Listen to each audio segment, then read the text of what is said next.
me ha fortalecido porque me tuvo por fiel, poniéndome en el ministerio. Aun habiendo sido yo antes blasfemo, perseguidor y agresor, sin embargo, se me mostró misericordia porque lo hice por ignorancia en mi incredulidad. Pero la gracia de nuestro Señor fue más que abundante, con la fe y el amor que se hallan en Cristo Jesús. Palabra fiel y digna de ser aceptada por todos. Cristo Jesús vino al mundo para salvar a los pecadores, entre los cuales yo soy el primero. Sin embargo, por esto hallé misericordia, para que en mí, como el primero, Jesucristo demostrara toda su paciencia como un ejemplo para los que habrían de creer en Él para vida eterna. Por tanto, al Rey eterno, inmortal, invisible, único Dios, a Él sea honor y gloria por los siglos de los siglos. Amén. Oramos a nuestro Dios. Padre amado, te damos gracias porque esta abundante gracia y misericordia que Pablo expresa acá, que él experimentó, nosotros igualmente, cientos de años después, aún podemos seguir experimentándola, Señor. Agradecemos, Señor, a ti porque hoy te seguimos dando todo el honor y la gloria, como también lo decía Pablo, por los siglos de los siglos, Señor. Aún seguimos adorando a este Rey inmortal, invisible, al único Dios, Señor. Ayúdanos, Señor, en este tiempo a poder conocerte más a ti, Señor. Sé tú con los maestros para que puedan enseñar, Señor, con amor, con la intención de realmente comunicar lo que dice tu palabra, Señor. Y ayúdanos, Señor, a estar atentos a lo que tú quieres para tu iglesia, para nosotros, Señor. Te pedimos esto en el nombre de Jesús. Amén.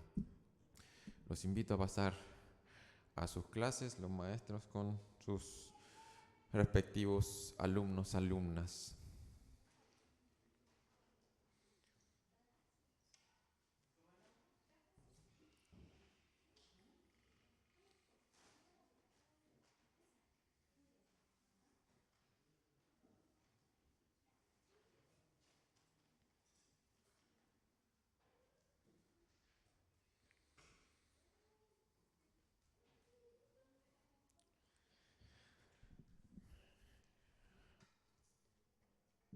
Y vamos a continuar con nuestra serie de estudios, ¿cierto? Lo que hemos estado meditando, revisando en las Escrituras, en relación a lo que la Biblia dice del liderazgo de la iglesia, ¿cierto? Hemos estado viendo, aprendiendo cómo el Señor quiere que su iglesia se dirija.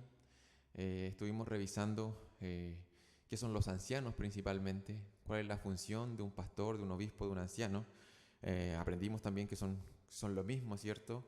Y cuáles son sus funciones, y luego de ver las funciones, lo que realizan, estuvimos aprendiendo acerca de sus requisitos, ¿cierto? Requisitos que hemos leído más de una ocasión, en 1 de Timoteo capítulo 3, Tito capítulo 1. Sin embargo, ahí seguimos revisando, siempre es bueno, siempre uno sigue aprendiendo en relación a lo que la palabra nos expone. Si Jairo me ayuda con la ruta que hemos seguido, creo que la siguiente, sí. Ahí está, ¿cierto? Vimos que es un anciano, requisitos del anciano. También vimos cuál es el proceso de reconocimiento. Vimos cómo las escrituras de manera general quizás nos delimitan un proceso, y también estuvimos viendo un poquito cómo lo hacemos nosotros acá como iglesia. Luego comenzamos a hablar acerca del diaconado. ¿Qué es un diácono? A ver, no sé si hay alguien que estuvo en esa clase que pudiera ayudarme con una pequeña definición quizás, o una palabra quizás. ¿Qué es un diácono?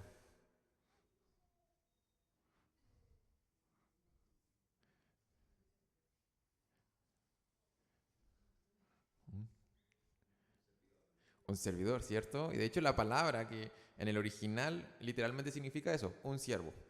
Un siervo. Y comenzamos a intentar entender un poco, sin abordar todavía quizás de lleno en las funciones, pero sí revisamos todos los lugares en las escrituras que utilizan este término, ¿cierto? Diáconos, ¿cierto? Para que pudiéramos comprender que la Biblia habla de los diáconos como un oficio de la iglesia, ¿cierto? Están los ancianos y están los diáconos, ¿ya? Y eso vimos ahí en esa clase. Luego vimos, y hoy día vamos a ver los requisitos del diácono, ¿ya? Si bien en la última clase yo los leí y los pasé un poco por encima, pero ahora vamos a revisarlos, ¿cierto?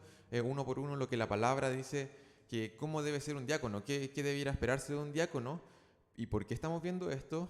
Porque nosotros como iglesia, como membresía, tenemos la labor, la responsabilidad de reconocer a los diáconos dentro de nuestra congregación, ¿ya? Si el Señor le ha dado dones, cierto carácter y cierto llamado a una persona, la iglesia tiene la responsabilidad de reconocerlo, ¿ya? Entonces, por eso estamos estudiando esto, los requisitos del diácono. Y para comenzar me gustaría iniciar con un ejercicio, ¿ya? Y antes que ponga la siguiente, quiero que imaginemos otra iglesia, ¿ya? No esta iglesia, ¿ya? Otra iglesia, la iglesia monumental, ¿ya? Quiero que se imaginen la iglesia evangélica monumental, ¿ya? Y esta iglesia evangélica monumental tiene que reconocer diáconos, ¿ya? Tiene que reconocer diáconos. Y yo les voy a presentar a 3 hermanos que son parte de esta iglesia evangélica monumental. Y quiero que piensen ustedes cuál de estos 5 hermanos ustedes reconocerían como diáconos. Pueden ser los 5, pueden ser 2, pueden ser 3, ¿cierto? Pero yo les voy a presentar a 5 hermanos y quisiera que pensaran quiénes de estos hermanos debieran ser diáconos de la iglesia monumental. Y aquí está, se los presento, aquí están los 5 hermanos de la iglesia monumental. El primero de ellos es el hermano Próspero. El hermano Próspero es muy exitoso en los negocios.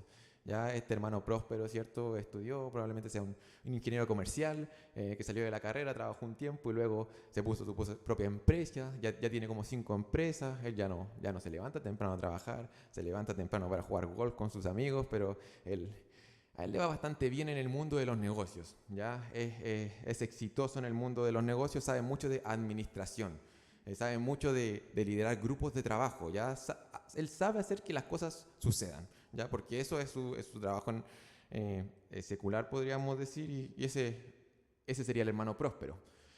El siguiente hermano es el hermano Donato, ¿ya? Este hermano es muy generoso, ¿ya? Este hermano da mucho a la iglesia, ya en cuanto a sus recursos, en cuanto a su dinero, ¿cierto? Él es muy generoso, él ofrenda mucho. Si uno revisara, ¿cierto?, el porcentaje de aporte quizás de cada hermano, este hermano, si es que se fuera de la iglesia este hermano, la iglesia se vería bastante debilitada porque este hermano es muy dadivoso para con la iglesia, ¿ya? Este es el hermano Donato.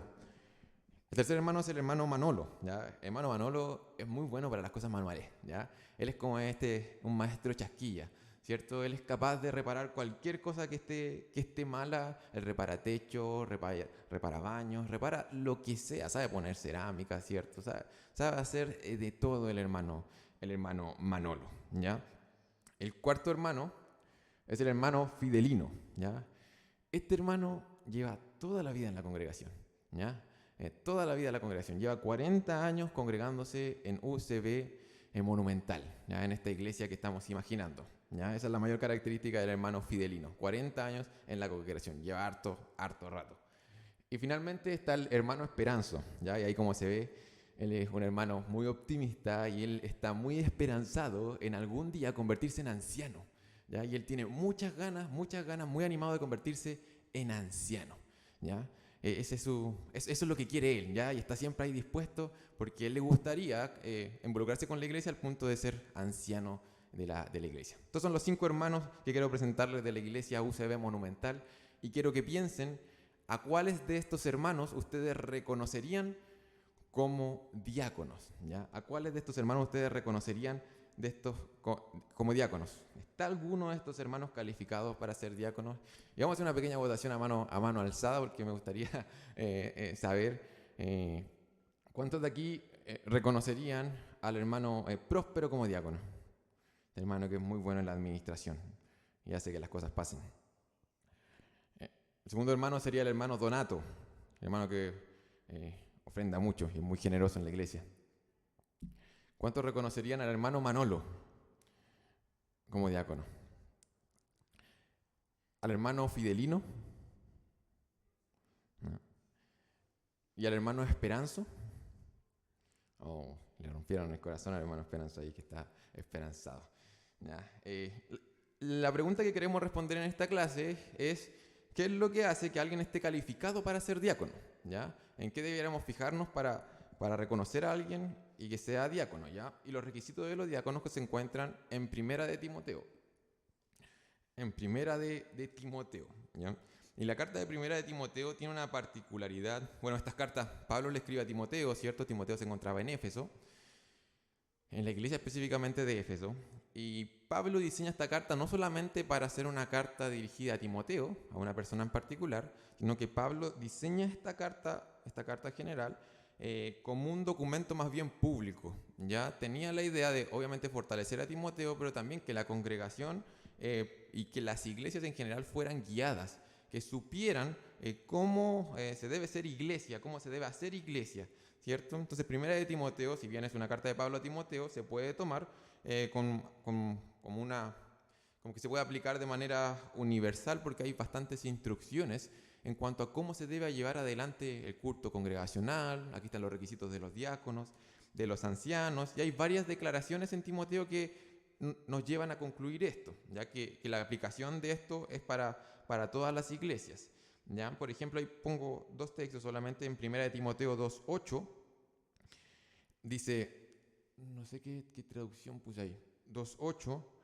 Dice, por tanto quiero que en todo lugar los hombres oren levantando manos santas, sin ira ni discusiones. ¿Ya? Esa es una instrucción general, ¿cierto? A todos los hombres está diciendo, ¿cierto? Está dando una instrucción general, no está hablando solamente a Timoteo en particular, sino que está dando una instrucción a los hombres de la congregación. Y un poquito más adelante, en 1 de Timoteo, y esta es la declaración más clara de la carta, y de hecho incluye el propósito de esta carta, en 14:15, dice, te escribo estas cosas esperando ir a verte pronto, pero en caso que me tarde, te escribo ahí está el motivo, para que, una palabra importante, para que sepas cómo debe conducirse uno en la casa de Dios, que es la iglesia del Dios vivo, columna y baluarte o sostén de la verdad. Entonces, esta es la declaración más clara en cuanto al propósito de esta carta. ¿Para qué fue escrita esta carta? Para que los hermanos, Timoteo primeramente, y en general los hermanos de Éfeso, y nos llega a nosotros, hoy sepamos cómo conducirnos en la iglesia del Señor, ¿cierto? ¿Qué es esto, cierto? La columna, baluarte de la verdad. Y es curioso, o sea, llama la atención ahí en el versículo que dice, y me gusta esa traducción que puse ahí, y lo puse en rojito, te escribo para que sepas cómo debe conducirse uno, ¿ya? Es como bien general la instrucción ahí. Como, ¿quién es uno? Como todos, ¿cierto? ¿Cómo debe conducirse uno? ¿Cómo debe conducirse un creyente en la iglesia del Señor? Es muy general ahí, es para todos. Y también otra cosa que me llamó ahí, es que nos llamó la atención, es que no son sugerencias, hay un debe ahí en rojito. ¿Cómo debe? Debe, no cómo es sugerido que tienen que hacerse, no, la palabra dice ahí como, ¿cómo debe? Deben hacerse las cosas, son mandatos inspirados divinamente que nos dicen cómo deben ser las cosas en la iglesia del Señor. Y aquí viene la pregunta, es, ¿qué cosas? ¿Qué cosas? ¿A qué cosas se podría estar refiriendo, cierto? Una buena respuesta es, bueno, a toda la carta. Y en específico, si vemos el contexto en el que está ese texto, leamos lo que está justo antes. Justo antes de ese cómo debe conducirse uno en la iglesia del Señor, cómo deben hacerse las cosas en la iglesia del Señor. ¿Cuál es el contexto inmediato?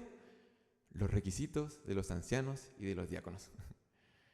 Creo que no es casualidad que eso se haya dado así, pareciera que es algo importante, que hayan ciertas calificaciones para el liderazgo, y especialmente hoy, que vamos a estar hablando cerca de los diáconos, y justo el texto de los diáconos está antes del cómo debe conducirse uno en la casa del Señor, ¿ya? Y voy a estar dando lectura a los requisitos, no sé si alguien me puede ayudar leyendo los requisitos, que ando con otra traducción hoy día. Entonces, si es que alguien tiene la Reina Valera, si es que lee 1 de Timoteo 3, versículo 8 al versículo 13. 1 de Timoteo 3, versículo 8 al 13.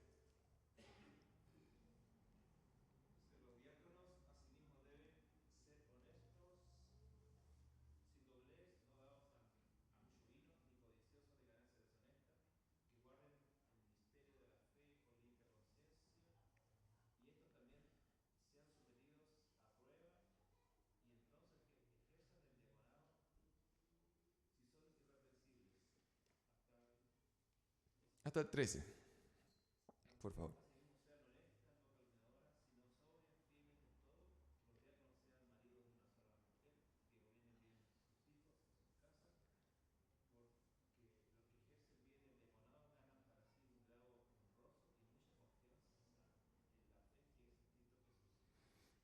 Entonces, ¿cómo debemos conducirnos en la iglesia del Señor? Bueno, ahí hay una indicación clara en cuanto a cómo deben ser los diáconos y las diaconisas de la iglesia del Señor. Esos son los requisitos, esos hombres, los hombres que tienen este carácter, están calificados para entrar al diaconado, ¿ya? Ahora volvamos al ejemplo.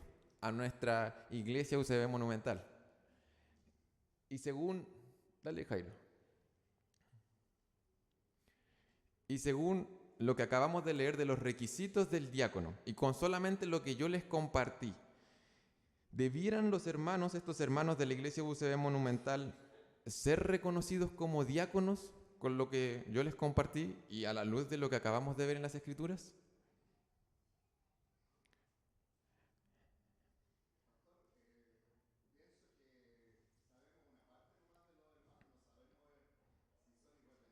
Ujú.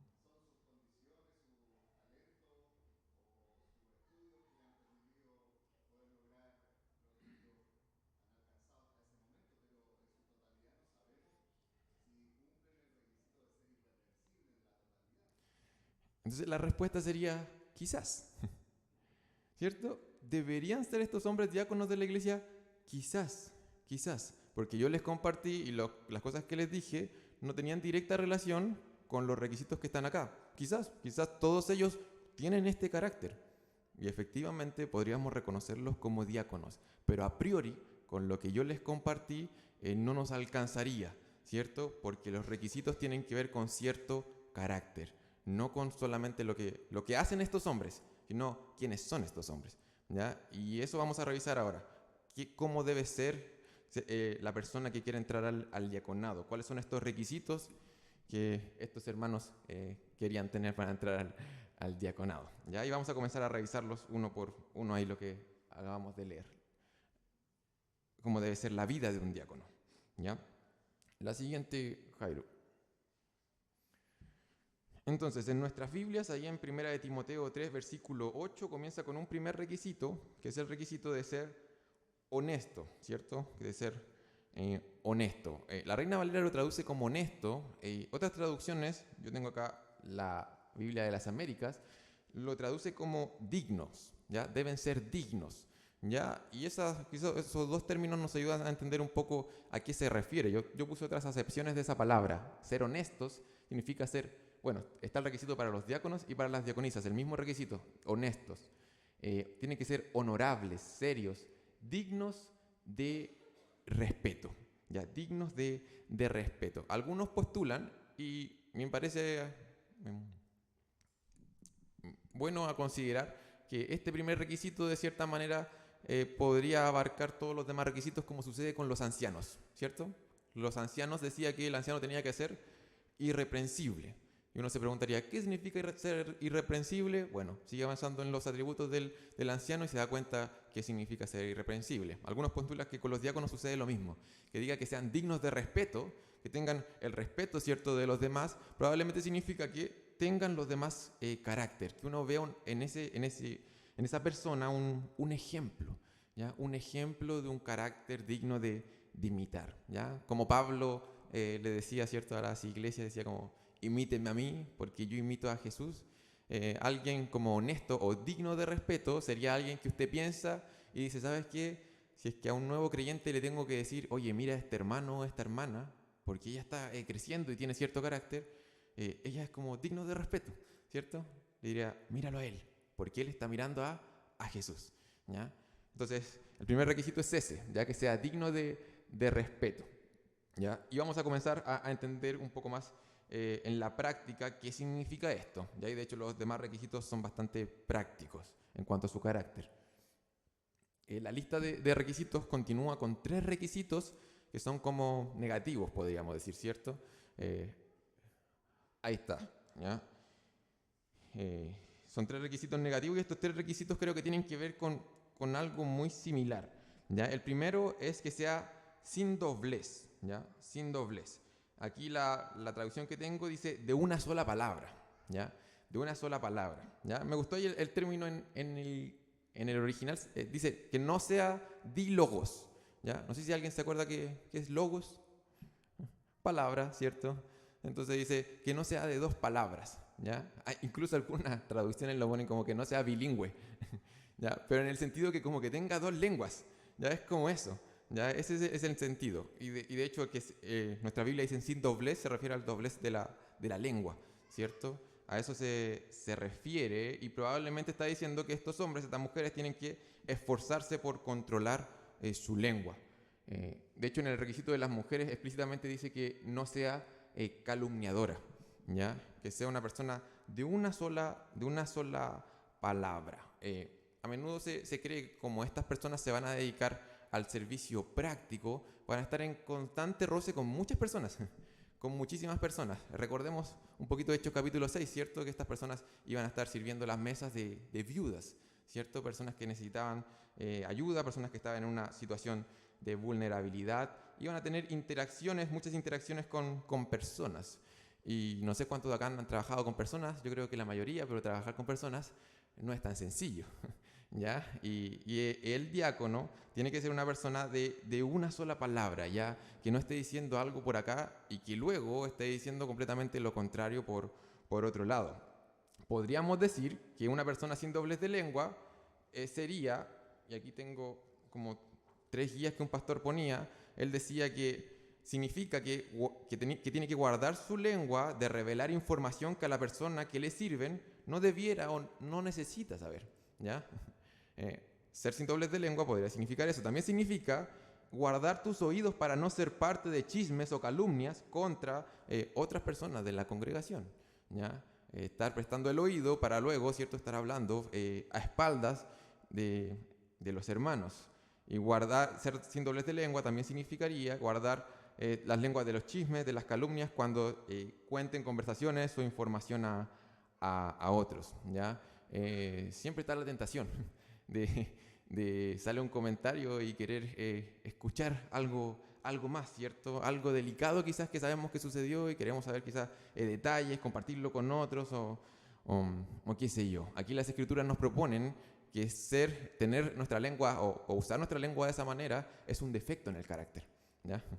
Y este defecto en el carácter, en este sentido, no nos permitiría calificar a alguien para el diaconado, ¿ya?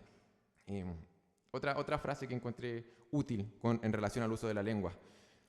Dice, la adulación es decir en la cara de alguien lo que no se diría a sus espaldas, mientras que el chisme es decir a espaldas de alguien lo que no le dirías en su cara, ¿ya? Eso es como tener esta como doble lengua, ¿cierto?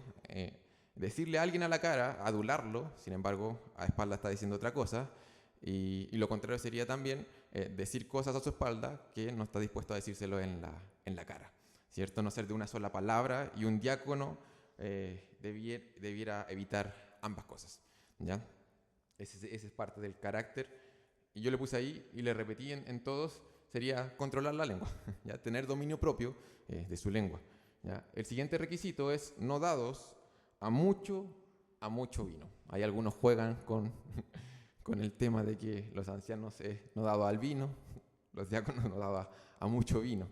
Y algunos han postulado alguna razón, ¿ya? Algunos han postulado alguna razón de ese mucho vino, porque las palabras que se utilizan son diferentes. Por eso la traducción es diferente, ¿ya? Las palabras que se utilizan en ambos requisitos son distintas, ¿ya? No dados a mucho vino, ahí nuevamente puse la palabrita que se ocupa, dice no, en el original dice no a mucho vino, prosejo, ¿ya? Es el verbo que utiliza ahí la traducción, ¿ya? Y ese prosejo se puede traducir como tener la mente, oír o servir a algo, ¿ya? Tener la mente, oír o servir a algo. Entonces, en ese sentido, está refiriéndose a un control, en este caso del vino, ¿cierto?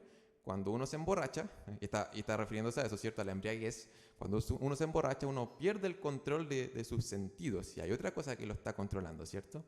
Eso es estar ebrio, ¿ya? Y a eso se refiere ahí la palabra, es no estar controlado por esta sustancia, ¿cierto? No embriagarse, y eso es lo que prohíbe las escrituras, ¿ya? Y a menudo esto normalmente se generaliza en el carácter del diácono, y se espera que el diácono sea capaz de controlar sus apetitos, ¿ya?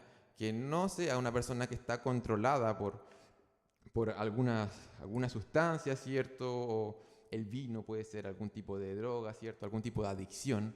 Es una persona que no está siendo dominada, controlada por esos asuntos, ¿ya? Y nosotros sabemos que la Biblia se opone a la embriaguez, y en verdad el Señor quiere que en nada que no sea Él gobierne o esclavice nuestro corazón, ¿ya? Y específicamente acá está hablando acerca del vino, ¿ya? Y yo por qué decía que la traducción es diferente en ambos, porque se cree que a menudo los diáconos en el ejercicio del diaconado es posible que incluyera tener que trasladar vino, ¿ya? Tener que trasladar vino a los enfermos, ¿ya?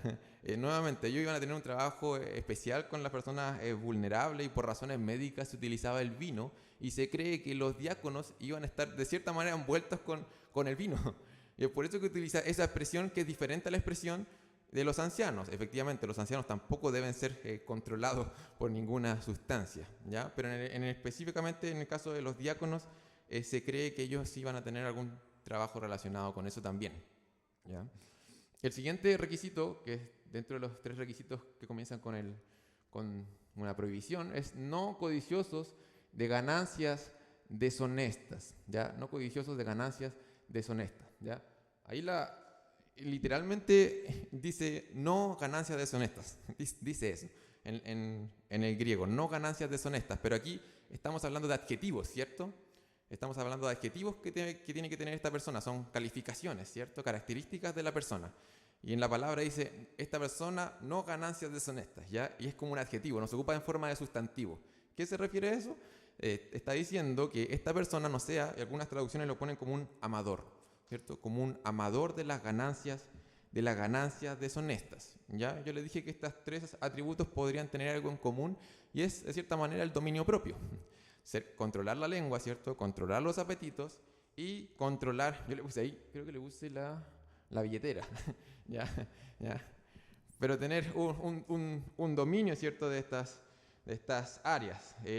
Y nuevamente se cree que el trabajo del diaconado iba a tener que ver con la administración de ciertos recursos, ¿ya? Recordemos en Hechos 6, nuevamente, ellos tenían que servir a las mesas, ¿ya? Y esa fue la instrucción. Nosotros no tenemos más detalles. Quizás tenían el alimento ahí y ellos tenían que distribuirlo sabiamente a quien le correspondiera, a las viudas en específico, pero no habla nada más las Escrituras con respecto a eso. Se cree que el trabajo diaconal, al tener que administrar recursos, muchas veces llevar ayudas a las personas, implicaba muchas veces el manejo de dinero, ¿ya? Y aquí está esta prohibición en cuanto a cómo debe ser el carácter del diácono, ¿cierto? Pablo advierte aquí en contra de una persona que sea reconocida como diácono y que tenga este carácter, ¿ya? Que ame las ganancias deshonestas, que ame ser una persona un poco engañosa, poco ética, ¿cierto? Una persona obsesionada con el dinero, una persona que le guste ganar dinero de manera un poco fraudulenta. A eso se refiere como ganancias sucias, ¿ya? A eso se refiere ahí la palabra. Entonces tenemos los 3 primeros requisitos del diaconado, requisitos que son como negativos, que tienen que ver sobre todo con el dominio propio. Y continuamos con los siguientes, aquí los anduve agrupando más, con los siguientes 3. El siguiente es que mantengan el misterio de la fe con limpia conciencia, ¿ya? No sé si se recuerdan uno de los requisitos de los ancianos, o el requisito de los ancianos que tenía principalmente que ver con algo que hace el anciano y no con su carácter.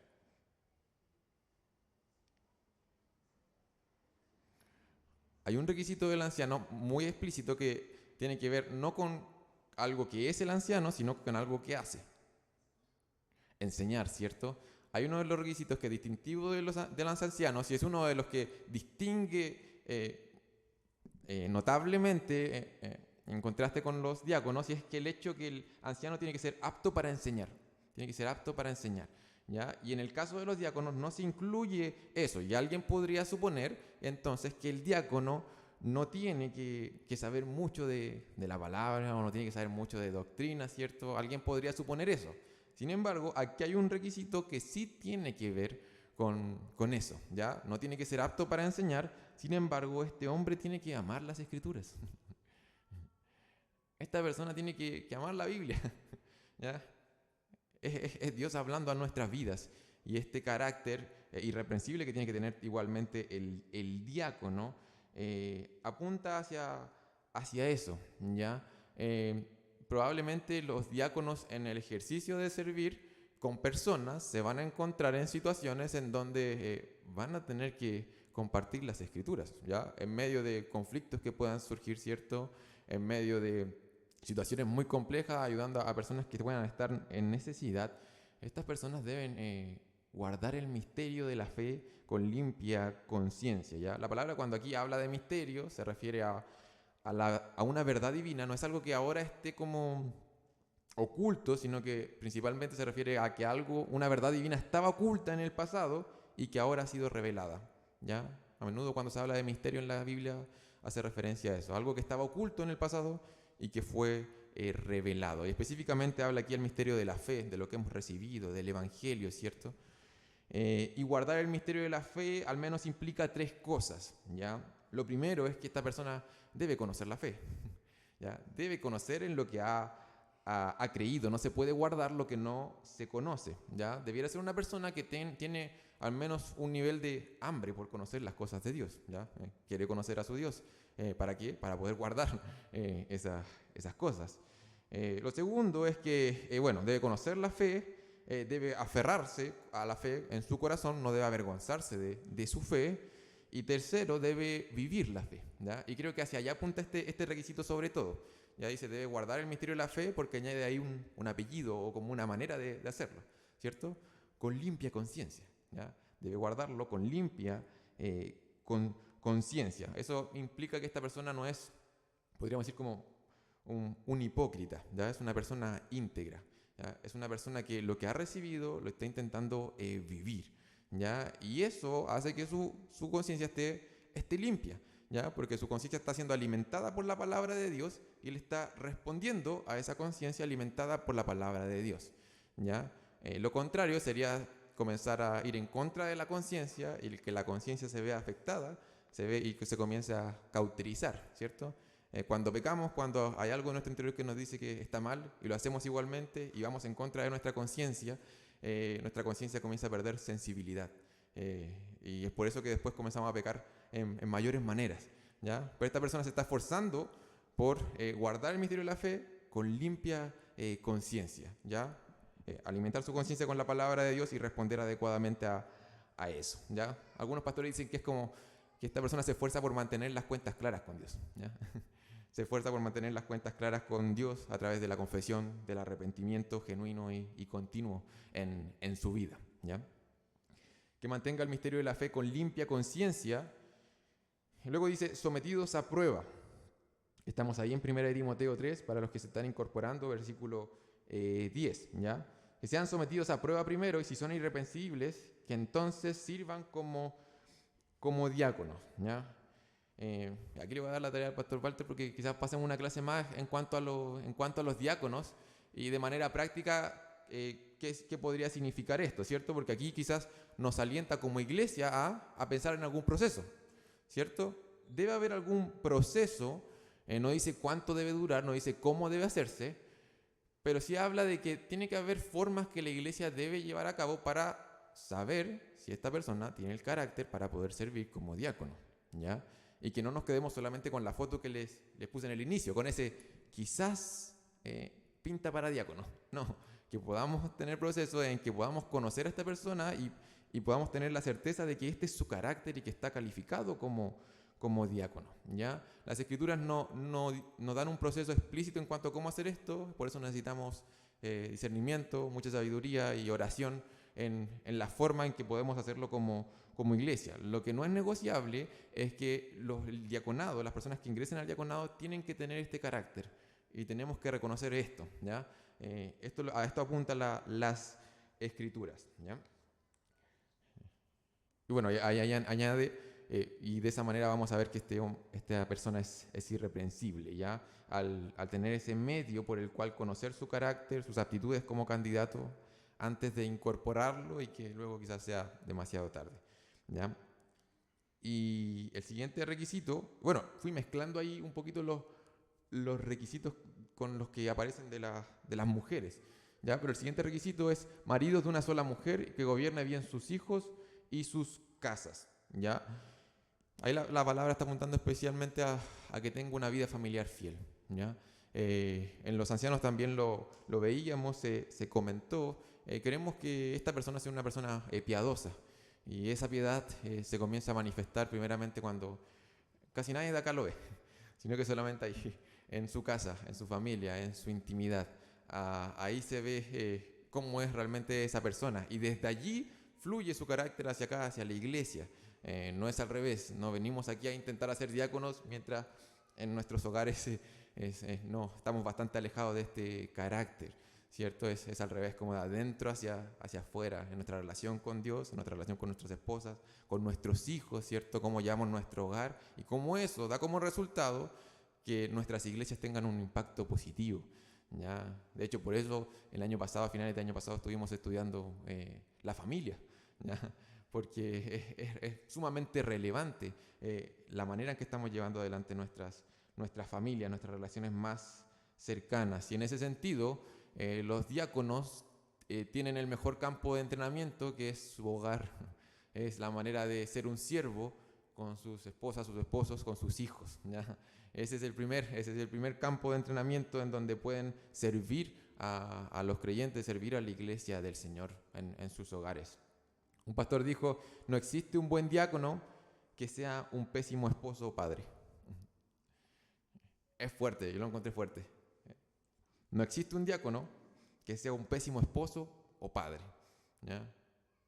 De ser así, esa persona no está calificada para ser diácono, de acuerdo a lo que la palabra nos indica aquí. Tiene que tener una vida familiar fiel. De hecho, en las mujeres incluye ahí, les dice que sean fieles en todo, ¿ya? A las mujeres les llama a ser fieles en todo, a mirar las manos y ver lo que el Señor está poniendo en esta etapa de su vida en sus manos. Tiene un esposo, quizás no tiene un esposo, ¿cierto? Si tiene una casa, si tiene vecinos, si tiene un trabajo, y que puedan ser fieles al Señor en donde está en ese momento, incluso antes de entrar al diaconado y adquirir cierto otro ámbito en donde ser fiel al Señor. Estar siendo fieles en lo que el Señor les está dando en este momento de su vida, ¿ya? Algo sorprendente de estos requisitos, y no sé si les sorprende a ustedes, pero es lo corrientes y lo comunes que son. Algunos podrían decir: no, pero este tiene que ser una superheroína, un superhéroe, ¿cierto? Pero si lo revisamos con detención, uno debiera llegar a la conclusión de que estos requisitos son las cosas que todo creyente debiera intentar cultivar en su vida. Estos requisitos simplemente están hablando de un creyente fiel, porque un creyente debiera estar intentando llevar una vida familiar fiel, ¿cierto? Tener dominio propio, controlar su lengua, guardar el misterio de la fe con limpia conciencia. ¿Quién no quisiera eso? ¿Quién no oraría por eso? ¿Quién no se esforzaría por eso? A mí me llama mucho la atención que a veces ponemos estos requisitos y los ponemos así como: oye, pero esta persona tiene que ser perfecta. Y yo creo que no. Yo creo que esta persona simplemente tiene que ser un creyente fiel. O como decía el primer requisito, que sea digno de respeto, un creyente ejemplar, ¿ya? Un creyente que pudiéramos decir: oye, míralo a él, porque él se está esforzando por ser fiel al Señor. No es impecable, no es que no tenga ningún pecado, pero se está esforzando por ser fiel al Señor, y el Señor está formando un carácter en él. Y ese carácter es esto que estamos viendo acá. Entonces, los animo igualmente a que, si es que el Señor no les está poniendo este llamado al diaconado, poder orar por esto que estamos viendo acá, para que también podamos ser formados a este carácter de, como digo, un corriente, un cristiano corriente, ¿ya? Un cristiano común, un creyente fiel al Señor. Conclusión. Si tenemos tiempo para preguntas. Conclusión. Para concluir, quiero terminar con lo que aparece en el último versículo, en el versículo 13. Dice: pues a los que han servido bien como diáconos obtienen para sí una posición honrosa y gran confianza en la fe que es en Cristo Jesús.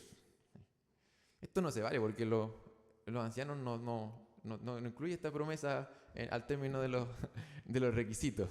Pero al término de los requisitos de los diáconos incluye una promesa maravillosa para los que sirven en este ámbito, en el diaconado, ¿ya? Y quizás sea porque servir en el diaconado muchas veces significa servir tras bambalinas, Significa no estar aquí exponiendo la palabra de manera formal, ¿cierto? Significa no ser visto por muchos quizás, significa estar sirviendo en algo que pasa un poco desapercibido, que es esencial para la unidad de la iglesia, ¿cierto? Para ayudar a los pastores y para servir a las personas que lo necesitan en la congregación. Es muy importante, lo vimos, pero sin embargo a veces puede pasar desapercibido. Lo experimentó la persona a la cual servimos y nadie más quizás. Y creo que eso puede ser una de las razones por la cual este oficio termina con una promesa tan bonita en las Escrituras. Los hermanos que sirvan como diáconos obtienen para sí una posición honrosa y gran confianza en la fe que es en Cristo Jesús. Son como dos regalos, yo lo veo. Dos regalos. Horizontalmente, ¿cierto? Van a ser dignos de respeto por ser hermanos ejemplares, ¿cierto? Una posición honrosa. Y verticalmente, de parte de Dios, van a recibir valor, confianza. Su fe se va a hacer ver fortalecida al estar sirviendo en el diaconado. Entonces, muchas veces, como digo, el servir en esta área quizás podríamos decir, algunas veces puede ser no muy glamuroso, pero sí es algo precioso y tiene una recompensa gloriosa. Y eso es lo que promete la palabra aquí, una recompensa gloriosa. Quisiera saber si es que hay consultas, preguntas en relación a los requisitos del diaconado. No. Voy a hacer algo que quizás no estamos tan acostumbrados en nuestra congregación y quiero honrar a nuestros hermanos que actualmente sirven en el diaconado. Honrar al Señor primeramente porque Él los levantó, fue la iglesia que los reconoció, y honrarlos a ellos igualmente. Aquí termina con una promesa en la palabra del Señor, y creo que si es que la iglesia los reconoció es porque estos hermanos reconocimos que son dignos de respeto, y quiero dar gracias al Señor aquí públicamente por el diaconado actual, ya los hermanos que están reconocidos y por el trabajo que hacen, que como dije, quizás ustedes no saben, y que están llevando adelante. Ya quiero agradecer al Señor por el trabajo que hace nuestro hermano César, nuestro hermano Carlos Molina, el trabajo que hace nuestro hermano César en cuanto a mantener sobre todo este lugar, ¿cierto? Mantener necesidades físicas que tenemos en este lugar, mantener el patio, los jardines, el esfuerzo que le pone. Quiero dar gracias al Señor por eso, agradecerle al hermano César igualmente por eso. Quiero dar gracias al Señor por el trabajo que hace nuestro hermano Carlos en cuanto a la administración de los dineros de la congregación. Ya él es bastante responsable en cuanto a mantener el orden, en pagar las cuentas a tiempo, a rendir los dineros, a las ayudas que tenemos que dar a los misioneros, ¿cierto? El apoyo a la corporación. Da gracias al Señor por su trabajo, nuevamente que está todos los meses, puede pasar desapercibido, uno transfiere a veces y no considera nada más, ¿cierto? Agradecer al Señor por el trabajo silencioso pero fiel que hace nuestro hermano, que igualmente va en la línea del diaconado en cuanto a la administración y ayuda a los pastores, nos libera el trabajo que hace el hermano César, el hermano Carlos, y agradecer también al grupo de diaconisas que tenemos, a la hermana Marisa Escudero, Marisa Álvarez, la hermana Doris y la hermana Cecilia. Agradecer ahí a las 4 hermanas que están sirviendo actualmente en el diaconado, agradecer por el trabajo que hacen, realmente nos liberan como pastores de estar pensando, administrando muchos asuntos que se nos pasan. Hay necesidades físicas que nosotros no vemos, ¿cierto? Hay cosas que a veces ni siquiera nos enteramos cuando se acaba algún insumo, ¿cierto? En la manera en que se va a ejecutar el aseo, si es que se hizo bien o se hizo ahí, no lo sabemos nosotros llegamos a este lugar muchas veces con otras cosas en mente y nuestras hermanas nos liberan de esas funciones para que nosotros podamos concentrarnos en la predicación de la palabra, en la oración, en pastorear a la congregación. Así que agradecer a cada una de las hermanas por el trabajo que hacen al preocuparse de esos asuntos, ¿cierto?